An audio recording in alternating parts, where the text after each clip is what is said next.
ጤና ይስጥልን ክቡራን ተመልካቾቻችን፣ የአንድ ሀገር የኢኮኖሚያዊ ጤንነት መለኪያው የዜጎች የመግዛት አቅምና በገበያው ላይ ያለው የሸቀጦች የዋጋ መረጋጋት ነው። ሆኖም በአሁኑ ወቅት መንግስት በተለያየ ጊዜ በሚያወጣቸው ሪፖርቶች የዋጋ ግሽበትን ከወር ወር የመቆጣጠር ሁኔታዎች እየታዩ እንደሆነ የሚያመላክት ቢሆንም የዋጋው ግሽበት በየዕለቱ የሚቀያየር እንደሆነ ዜጎች በቤት ኪራይ፣ መሰረታዊ የእህል አቅርቦቶች፣ የትራንስፖርት አቅርቦት የዜጎችን የዕለት ተዕለት ኑሮ እየፈተነ ይገኛል። የዋጋ ግሽበት እንዲህ ናረው ለምንድን ነው? የመንግስት የኢኮኖሚ ማሻሻያና የገንዘብ ፖሊሲው ግሽበቱን ለመቆጣጠር በምን መልኩ ያግዛሉ? ምንስ ሚና አላቸው? የኑሮ ውድነቱን በዘላቂነት ለመፍታት ምን አይነት ስልታዊ መፍትሄዎች ያስፈልጋሉ ስንል ከምጣኔ ሀብት ባለሙያው ዶክተር ቆስጠንጢኖስ በርሀ ተስፋ ጋር የምናደርገውን ቆይታ እንድትከታተሉን በአክብሮት ጋበዝን።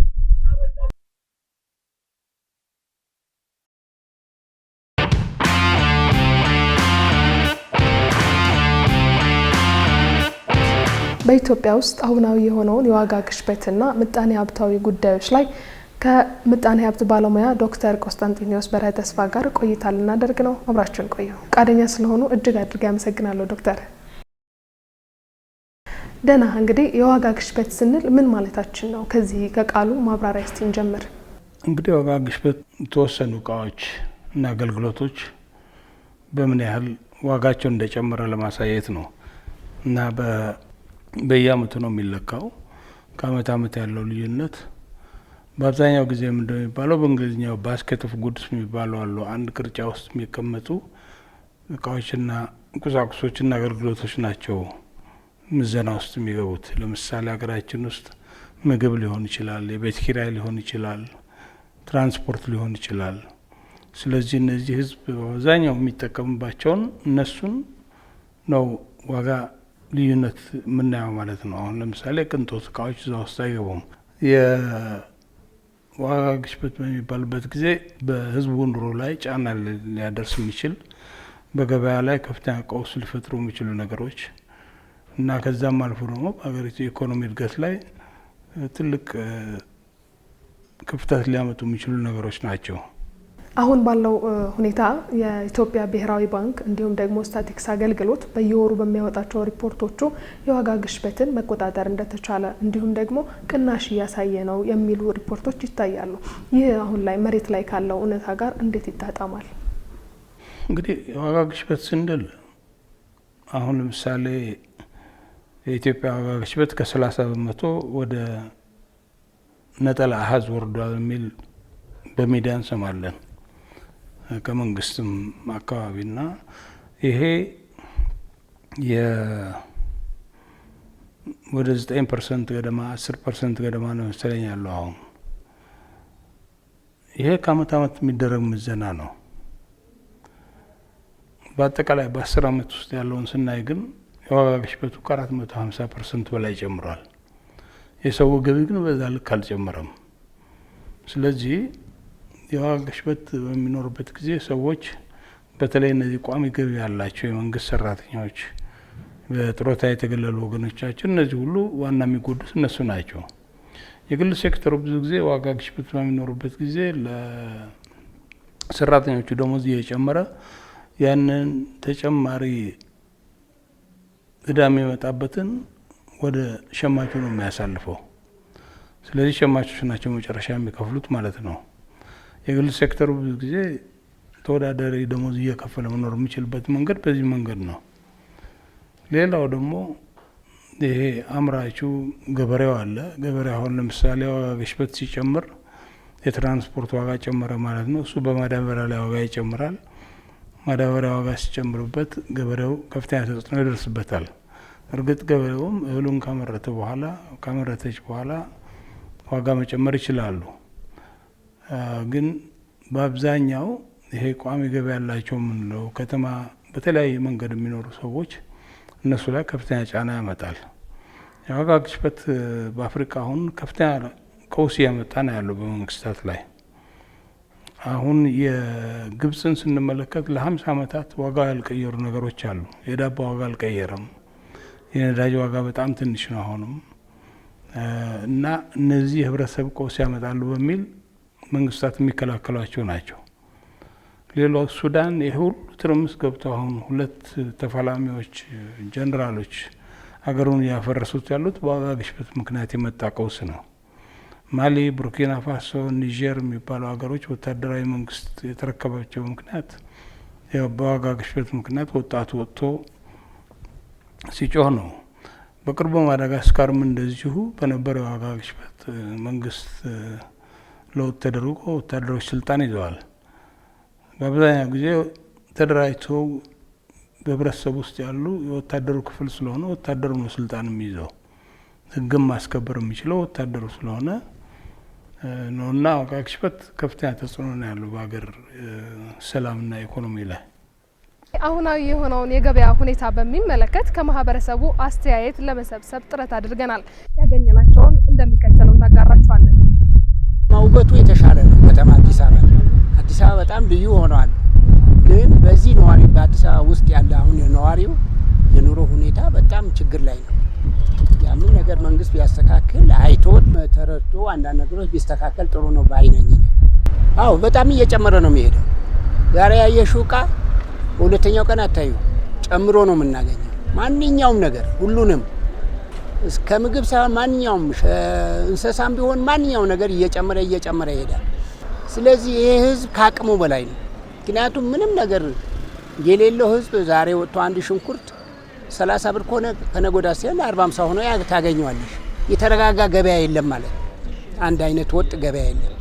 የበቀን ስለሚጨምር ህዝቡ ግራ ያገባው ነው። ያን ነገር የሚመለከታቸው አካል በሸማችም ቢሆን በምንም ቢሆን ቢስተካከል ጥሩ ነው ማለት። እዚህ አርሶ አደር ላይ ያለው ምርት ብዙ ጨመረ አይባልም፣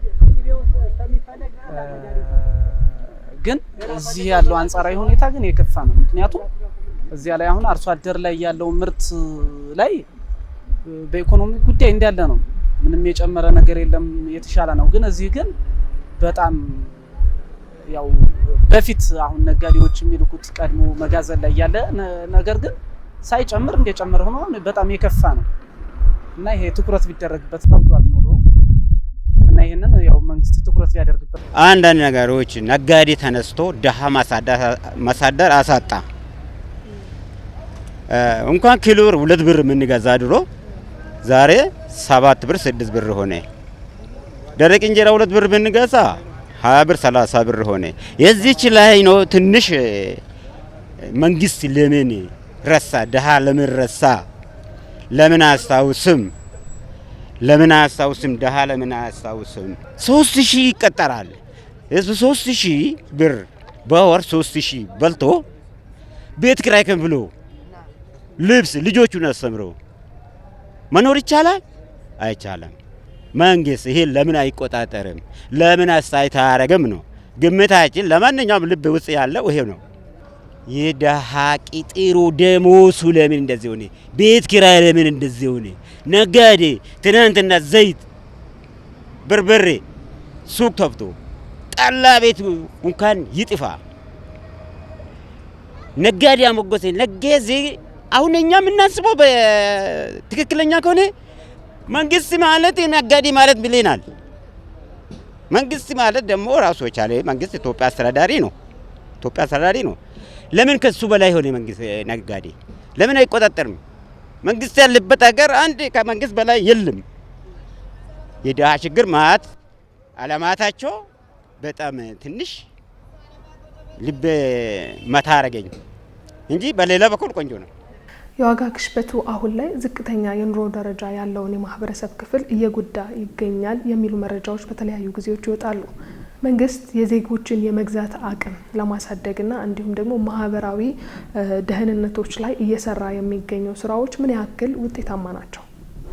እና 9% 10% በጣም ብዙ ነው። የዋጋ ግሽበት ከ2 በመቶ በላይ በሚሆንበት ጊዜ ሁልጊዜ ቀውስ ነው የፈጥረው በኢኮኖሚው ላይ እና በተቻለ መጠን እስከ 2-3% የሚደርስበት መንገድ ነው መፈለግ ያለበትና ያደጉ ኢኮኖሚዎች አሁን ዩናይትድ ስቴትስ በአንድ ወቅት በኮቪድ ዘመን የነበረውን ዋጋ ግሽበት እያወረዱ ወደ 2% ለማድረስ ሞክረው ነበረ። ሀገራችንም ውስጥ አሁን ያለው 9% ብዙ ነው። ሁለተኛ ደግሞ የማናየው ነገር የረጅም ጊዜ ሁኔታውን ነው። በዚህ 10 ዓመት ውስጥ የሰው ገቢ ምን ያህል ጨመረ? የዋጋ ግሽበቱ ግን ከ400% በላይ ሄዷል። ስለዚህ የሀገራችን ትልቁ ችግር የሰው ገቢ ከኢኮኖሚ እድገትና ከዋጋ ግሽበቱ ጋር አብሮ መራመድ አልቻለም እና የሰውን ገቢ የምንጨምርበት መንገድ ነው መፈለግ ያለብን።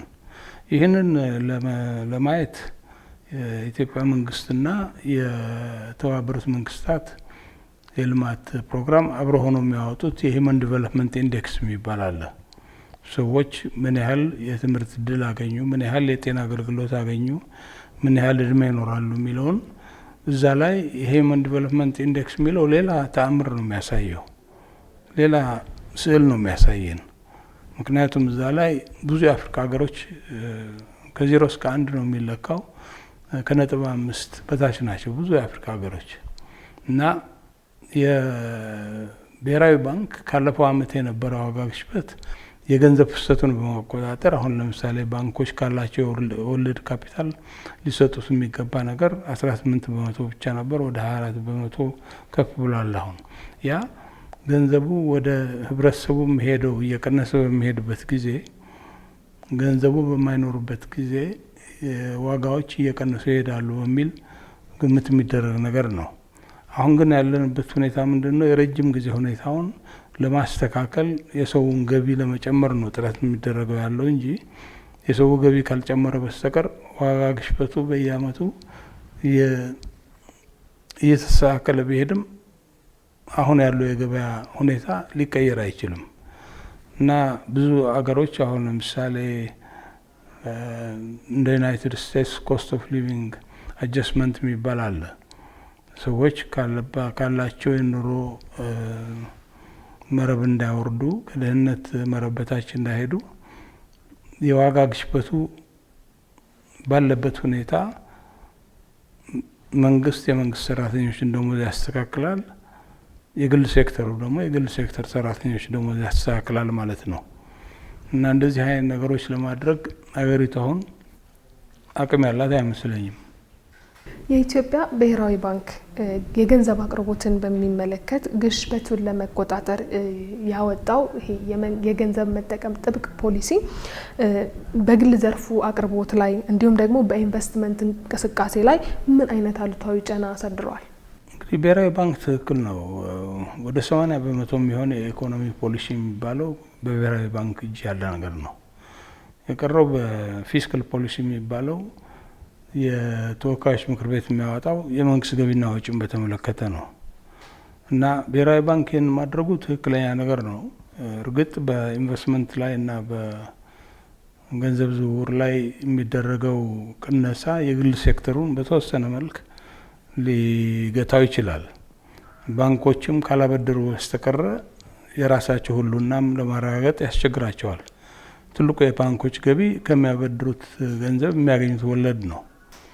ግን የሀገሪቱ ዋናው የኢኮኖሚ ምሰሶዎች ለማስተካከል በሚደረገው ጥረት በረጅሙ ጊዜ ባንኮቹንም ኢንቨስትመንት የሚጠቅም ነው ተብሎ ነው የሚታሰበው። ስለዚህ ይህንን ለማድረግ ይህንን የኢንቨስትመንት ለማራመድ የተለያዩ ኢንሴንቲቮች ብሔራዊ ባንክ እየሰጠ ነው ያለው። ራሱም የኢትዮጵያን ኢንቨስትመንት ሆልዲንግስ፣ የኢትዮጵያን ኢንቨስትመንት ኮሚሽን እነዚህ ሁሉ በየወገን ስራቸው ላይ የሚያደርጉት ማበረታቻ ነገር አለ።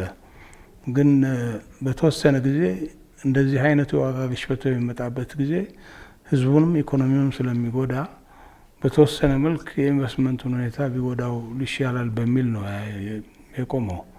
አሁን ባንኮች ማበደር ካልቻሉ ሪል ስቴት ኩባንያዎች ስራ መስራት አይችሉም። ፋብሪካዎች መንቀሳቀስም ሊያስቸግራቸው ይችላል። ስለዚህ ባንኮች እና ብሔራዊ ባንክ ይህን ነገር በመነጋገር አገሪቱ አሁን የሚያስፈልጋትን የኢንዱስትሪ እድገት፣ የማዕድን እድገት፣ የእርሻ እድገት ላይ እንዲያተኩሩ ይደረጋል። እርግጥ ባንኮቻችን በአብዛኛው እስካሁን ድረስ ለእርሻ የሚሰጡት የነበረ ብድርም ሆነ እርዳታ በጣም ምጥን ነው። አሁን እሱ እየተቀየረ የመጣ ይመስለኛል። አንዳንድ ባንኮች አሉ በእጅ ስልካቸው ገበሬዎች የሚበደሩበትና የሚስተናገዱበት መንገድ እየተፈለገ ነው ያለው። ዋናው ለባንኮቹ ለእርሻው ሴክተር በተለይ ለእያንዳንዱ ገበሬ ብድር ለመስጠት ከፍተኛ ችግር አላቸው። ያ ችግር ምንድነው? ገንዘቡን ማስመለስ የሚችሉበት ተያያዥ የሚሆን ነገር እነዚህ የመሳሰሉ ጥያቄዎች መመለስ ስለማይችሉ ነው። ግን አሁን ይሄ ክላስተር ፋርሚንግ የሚባል በደቦ የሚታረሱበት መንገድ መንግስት አሁን የስንዴ እርሻዎች የሚያደርጋቸው ያሉ እና ገበሬዎች ወደ ህብረት ስራ ማህበራት ሲደራጁ ያንን መስጠት ይቻላልና ይሄ ነገር የሚቀጥል አይደለም። አሁንም ብሔራዊ ባንክ በፊት 18 ነበር፣ አሁን 4% አድርጎታል። እየጨመረ ይሄዳል። ከዋጋ ግሽበቱ መቀነስ ጋራ የገንዘብ ፍሰቱ እየጨመረ ይሄዳል የሚል ግምት አለኝ። ኢትዮጵያ ውስጥ አሁን ላይ ባለው የፍላጎትና የአቅርቦት መመጣጠን ሁኔታ ላይ ምርታማነትን በማሳደግ የዋጋ ግሽበትን ማስተካከል የሚቻልበት ሁኔታ ይኖር ይሆን? ዋናው ምርታማነትማ ዋጋ ግሽበት በመሰረቱ እኮ የአቅርቦትና የፍላጎት አለመመጣጠን ነው። በአንድ በኩል እሱ ነው። ስለዚህ ምርታማነት አቅርቦቱን በሚጨምርበት ጊዜ ሰዎች ምርጫ ይኖራቸዋል። አምራቾችም በመሀላቸው ውድድር ስለሚኖር ዋጋቸውን እየቀነሱ ይሄዳሉ ማለት ነው። አንዱ ትልቁ ችግር ያለው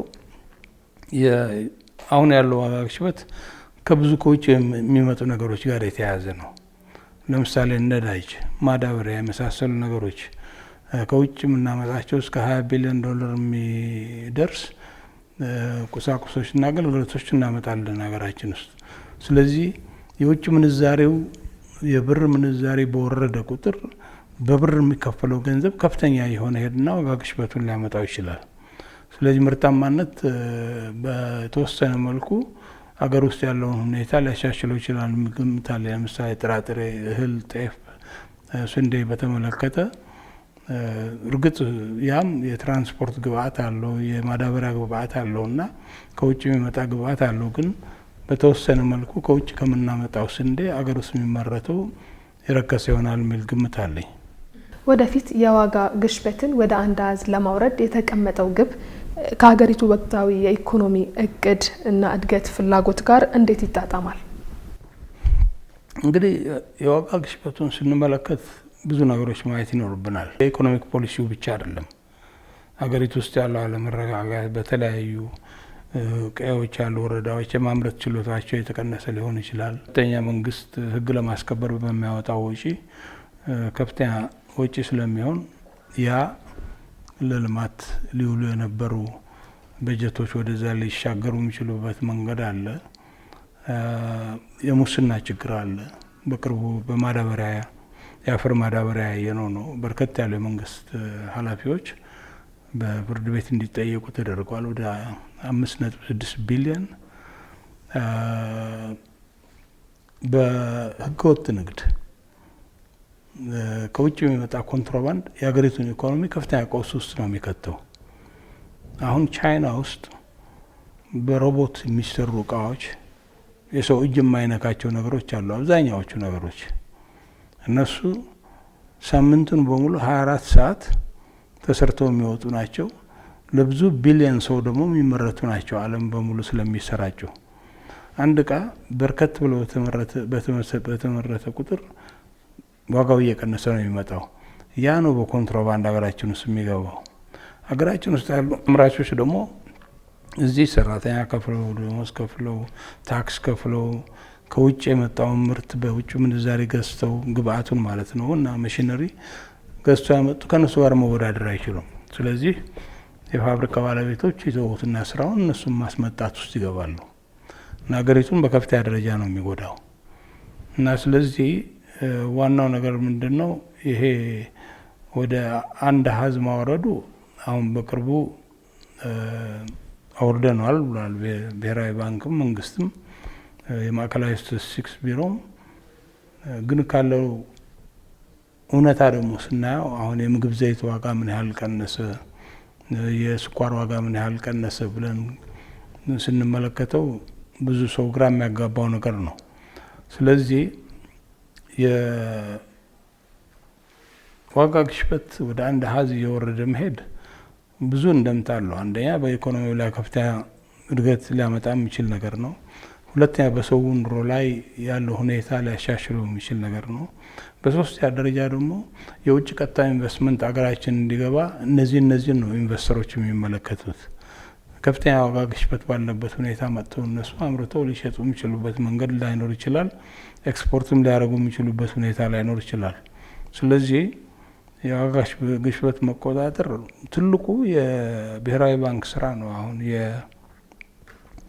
የአሜሪካ ብሔራዊ ባንክ የሚባለው ፌዴራል ሪዘርቭ የሚባለው ትልቁ ስራ የነሱ ዋጋን መቆጣጠርና ሁለተኛ ደግሞ ዋጋ ከመቆጣጠር አልፎ የሰዎች ስራ መቀጠር ሁኔታ ያ እንዳያሽቆለቁል መቆጣጠር ነው እና ብሔራዊ ባንክ ያለበት ኃላፊነት ከፍተኛ ኃላፊነት። ለዚህ ነው ሙሉ በሙሉ ከመንግስት ውጭ ሆኖ ራሱን እንዲያስተዳድር የሚደረገው በራሱ ቦርድ በራሱ ኃላፊነት ለተወካዮች ምክር ቤት ብቻ ሪፖርት እያደረገ እንዲኖር የሚደረገው። እንዲሁ ከዋጋ ግሽበታዊ ሁኔታ ወጣ ስንል የመካከለኛው ምስራቅ ጦርነት በኢትዮጵያ ኢኮኖሚ ላይ እያሳደረው ያለው ተጽዕኖ እንዳለ ብዙ ጉዳዮች ላይ እያየን ነው። ይህንንም ደግሞ አሁን ላይ ተባብሶ እየመጣ መሆኑን የሚያመላክቱ የነዳጅ ችግሮች፣ መኪናዎች ረዥም ሰልፍ በማደያዎች አካባቢ መገኘት፣ እነዚህ ጉዳዮች አሁን ላይ የተባባሰ በመምጣቱ ምን ያክል ተጽዕኖ ያሳድራል? ምንስ መደረግ ይኖርበታል? እንደ በጣም ይጎዳናል። ይሄ እኛም ብቻ ሳይሆን ዓለምን የጎዳ ነገር ነው። ባጭሩ አንደኛ ዋጋ በጣም ጀምሯል የነዳጅ። ምክንያቱም በዚህ በሆርሙዝ ሰርጥ መተላለፍ ስላልቻለ የዓለም 20% የሚሆነው ነዳጅ በዛ ነው የሚሄደው። ስለዚህ ዋጋዎች በከፍተኛ ደረጃ እየጨመሩ ነው ያሉት። ሁለተኛ ነዳጁም ራሱ የለም፣ የሚገኝ አይደለም። የጋልፍ ሀገሮች ሳውዲ አረቢያ፣ ዩኤኢ እነዚህ ሁሉ በፊት የተጣራ ነዳጅ ኤክስፖርት የሚያደርጉበት ሁኔታ አሁን የለም። ስለዚህ ያ እጥረት ይፈጥራል ማለት ነው። ነዳጅ ደግሞ ይሄ በእንግሊዝኛው ስፔኩሌሽን የሚባል በወሬ የሚፈታው ነገር ነው እና እንደዚህ አይነቱ ችግር መጣ ሲባል በአንድ ጊዜ ዋጋው ሰማይ ይጨምራል እና አሁን ፕሬዚደንት ትራምፕ ከኢራን ጋር ተስማምተናል ሲሉ $100 ወርዶ $96 የወረደበት ጊዜ ነበር። እንደገና ደግሞ ኢራን ውሸት ነው ስትል ደግሞ $116 የገባበት ሁኔታ አለ። ስለዚህ የነዳጅ አንደኛ ዋጋው ነው። ሁለተኛ ከእሱ ጋር የተያያዘ የማዳበሪያ ግብአቶች በተለይ ዩሪያ ወደ 30% የሚሆነ የዓለም ዩሪያ በዛ በኩል ነው የሚያልፈው። ዩሪያ የሚመረተው ከጋዝ ነው እና ኤልኤንጂ የሚባል በዛ ምክንያት ጨምሯል። በሶስተኛ ደረጃ ፍርሃትም አለ አሁን። ምክንያቱም የጦርነት የሚቀጥል ከሆነ አገሮች ያላቸውን የነዳጅ ክምችት እየደበቁት ነው ያሉት። በእንደዚህ አይነት ችግር ጊዜ አገሮች ያላቸው ክምችት እያወጡ ነበር ለህዝባቸውም ለኤክስፖርት የሚያደርጉት የነበረ። አሁን ያንን ያደረጉ ቆይቶ አሁን ፍራቻው እየጨመረ ሄደዋል። ምክንያቱም ፕሬዚደንት ትራምፕ 4 ሳምንት ይቆያል ብቻ ነበር ያሉት። ይህንን ጦርነቱ አሁን ከወር በላይ እየሄደ ነው ያለው። ሌላው ትልቁ ችግር የመካከለኛ ምስራቅ ብዙ የአፍሪካ ዜጎች እዛ ቤት ሰራተኝነትም በሌላ ሰራተኝነትም ያገለግላሉ። እነሱ ሚልኩት የነበረ ገንዘብ ወደ ሀገራቸው እሱ በከፍተኛ መንገድ ሊገታ ይችላል። አሁን አንደኛ አሰሪዎቻቸው ስራ የማይሰሩ ከሆነ ደሞዝም ላይ ከፍሏቸው ይችላሉ። ደግሞ ይሄ ካፋላ የሚባል ስርዓት የቤት ሰራተኞች ሲሄዱ ፓስፖርታቸውም መታወቂያቸውም ምናቸውም ከአሰሪው ጋር ነው የሚቀመጠው። ሲፈልጉ ይከፍሏቸዋል፣ ሳይፈልጉ ይተውታል። አሁን እንደውም ለህይወታቸው የሚያሰጋ ደረጃ እየደረሰ ስለሆነ በተለይ እንደ ሌባንን አይነቱ ወደ ሀገራቸው ሊመጡ የሚችሉበት መንገድ ነው መንግስት እየተነጋገረ ያለው እና ይሄ ትልቅ ችግር የሚፈጥር ነገር ነው በዓለም ኢኮኖሚ ላይ። ሀገራችን ላይ ደግሞ ተጽዕኖውን እያየ ነው ያለ ነው። አሁን መንግስት ከክምችቱ ነዳጅ እያወጣ ነው የሚሰጠው ያለ ነው የሚባለው ነገር የምንሰማ ያለ ነው። ስለዚህ ያ እየተሻሻለ ይሄዳል የሚል ግምት አለኝ ጦርነቱ ሲያልቅ። ይሄ አሁን በሬሚታንስ በኩል ይሄ በኋላ የሚመጣው ገንዘብ ትልቅ ችግር ውስጥ ነው የሚገባው እና ሀገሮች ያ ገንዘብ የሚያገኙት ሊቀንስ ይችላል። አሁን ለምሳሌ ግብጽ ወደ 20 ቢሊዮን ዶላር ነው በየአመቱ የምታገኘው። ናይጄሪያ ወደ 20 ቢሊዮን ነው የምታገኘው። ኢትዮጵያም እስከ 8 ቢሊዮን ዶላር የሚደርስበት ጊዜ አለ። ያ ነገር ሊቀንስ ይችላል የሚል ግምት አለኝ። በሌላ በኩል ለነዚህ ለትልቅ ኢንዱስትሪዎች ግብአቶች የሚሆኑ ይሄ ድኝ ሰልፈር ከዛ ነው የሚመጣው። አሁን ደግሞ ትልቅ ኤሌክትሮኒክስ ስራዎች ውስጥ የሚጠቀሙበት ሂሊየም የሚባል ጋዝ አለ። እሱም ወደ 33 በመቶ የሚሆነው ካታር ነው የምታመርተው። ነጭ ጋዝም እንደዚሁ ችግር ውስጥ የገባ ነው ያለው። ስለዚህ የመካከለኛው ምስራቅ ጦርነት እስካሁን ድረስ ባለው ሁኔታ ያ ችግር ይፈጥራል ብዬ አስባለሁ። በተጨማሪ ግን አሁን እነዚህ የመን ያሉ ሁቲዎች ደግሞ እስራኤልን ማጥቃት ስለጀመሩ ባቤል መንደብን ሊዘጉት ይችላሉ። እሱን ከዘጉት ደግሞ ሌላ ውጥረት ነው የሚያመጣውና ወደ 35 በመቶ የሚሆነው የዓለም ንግድ ሊያቋርጡ የሚችሉ 2 ሰርጦች ናቸው እነዚህ። ስለዚህ ሰላም መምጣቱ አስቸኳይ ይመስለኛል። ምክንያቱም ትራንስፖርት ከቆመ ኢኮኖሚ ይቆማል። የመካከለኛው ምስራቅ ጦርነት እንደ ኢትዮጵያ ያሉ ታዳጊ ሀገራት አሁን ላይ እያሳደረ ያለው ተጽዕኖ ምን ይመስላል? እንዲሁም ደግሞ ጦርነቱ ተባብሶ በመቀጠሉ ከተባለው ጊዜ ገደብ በላይ ማለፉ የነዳጅ አቅርቦት ላይ ከፍተኛ ተጽዕኖ እያሳደረ እንደሆነ ማሳያዎች አሉ። እነዚህም ደግሞ ኢኮኖሚውን የሚዞብሩ ከባባድ መኪናዎች እንዲሁም ደግሞ ማህበረሰቡ ሊገለገልባቸው የሚችሉ ታክሲዎችም ጭምር ለረጅም ሰዓታት ሰልፍ ላይ የቆዩበት ሁኔታ አለ። እነዚህ አይነት ነገሮች በሚፈጠሩ ጊዜ ኢኮኖሚውን በምን ያክል መልኩ ይጎዳል? ለዚህስ ደግሞ ምን መደረግ ይኖርበታል? አሁን ምርቱ እኮ ከገበሬ ወደ ከተማ ካልመጣ በስተቀር ችግር ሊፈጠር ይችላል። እርግጥ መንግስት አሁን አማራጮች እኮ ይፈልጋል። ለምሳሌ ዳንጎቴ ነዳጅ ማጣሪያ ናይጄሪያ ያሉ የአፍሪካን ሀገሮች ነዳጅ ማቅረብ ጀምሯል። ስለዚህ አሁን ታንዛኒያ ለምሳሌ ገዝታለች ትላንት ከዳንጎቴ። ስለዚህ መንግስት አሁን ከሌሎች ቦታዎች ሊገዛበት የሚችል መንገድ ማሰብ ይኖርበታል። ራሷ ዩናይትድ ስቴትስ ከፍተኛ ነዳጅ ኤክስፖርት የምታደርግ ናት። እዛው ዩናይትድ ስቴትሱ ዋጋው በጣም ጨምሯል። አሁን በነገራችን ላይ ዩናይትድ ስቴትስ ዓለማችን ውስጥ በነዳጅ ምርት አንደኛ ናት ያለችው እና ነዳጅ ካላቸው ሀገሮች ሌሎች አሁን እንደ አልጄሪያ የመሳሰሉ ሀገሮች፣ ጋቦን፣ ኢኳቶሪያል ጊኒ፣ ናይጄሪያ እነዚህ ሁሉ አንጎላ ነዳጅ አቅራቢዎች ስለሆኑ ከዛ መግዛት የሚቻልበት መንገድ አለ። ምክንያቱም እኛ የሚያስፈልገን ነዳጅ በተለይ እንደዚህ አይነት ውጥረት ባለበት ጊዜ ትንሽ ነዳጅ ነው የሚያስፈልገን። በአጠቃላይ ወደ 4 ቢሊዮን ዶላር የሚሆን ነው በአመት የምንገዛው። ግን ይህንን ችግር ለማሻገር ምክንያቱም የጦርነት ሊቀጥል አይችልም። የጋልፍ ሀገሮች እየፈረሱ ነው ያሉት። እነ ዩኤኢ እነ ሳውዲ አረቢያ እየተጠቁ ነው ያሉት እና ዩናይትድ ስቴትስ እስራኤል የህልውና ጥያቄ ስለሆነ የኢራን ኒውክሊየር ማበልጸግ እኔን ህልውና ይገዳደራል ብላ ስለምታስብ የጦርነት ልታቆመው ትፈልጋለች የሚል ግምት የለኝም። የእስራኤልም አምባሳደር እዚህ ሀገር ያሉት ሲናገሩ የኢራን የኒውክሊየር ምኞት እስካልቆመ ድረስ የጦርነት አይቆም ነው የሚሉት። ዩናይትድ ስቴትስ ግን የዓለምን ኢኮኖሚ ስለረበሸው አሁን የራሷን ኢኮኖሚ ስለረበሸው የራሳቸው ደግሞ አሁን ሚድተርም ምርጫ አለ የዩናይትድ ስቴትስ። ያ ምርጫ የሚመጣ ከሆነ ፕሬዚደንት ትራምፕ የተወካዮች ምክር ቤትም የህግ መወሰኛ ምክር ቤትም ሁለቱም ቦታ ስለሚያጡ እንዳሁኑ እንደፈለጉ እንደ ንጉስ ሆነው የሚሰሩበት መንገድ አይኖሩም።